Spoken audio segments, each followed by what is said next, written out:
ایک روز نبی کریم صلی اللہ علیہ وسلم خانہ کعبہ کی دیوار سے پیٹھ لگا کر بیٹھے تھے اور حضرت خباب آپ صلی اللہ علیہ وسلم کے ساتھ تھے۔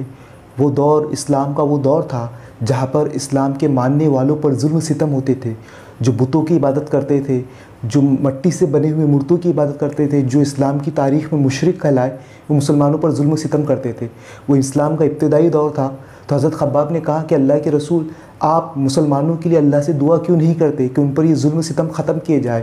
تو نبی کریم صلی اللہ علیہ وسلم نے خانہ کعبہ سے جو آپ پیٹھ لگا کر بیٹھے تھے، آپ غصے سے لال ہو گئے، آپ غصے میں آ کر آپ نے کہا کہ اے خباب، تم جلدی کرتے ہو۔ اس سے پہلے کے لوگوں کو، جو اسلام کے ماننے والے تھے، جو مسلمان تھے، ان کے جسم کو لوہے کی کنگھیوں سے ان کے گوشتوں کو کھینچ لیا گیا، ان کو آرے سے کاٹ دیا گیا، لیکن پھر بھی ان کو یہ چیزیں اسلام سے پھیر نہیں سکی۔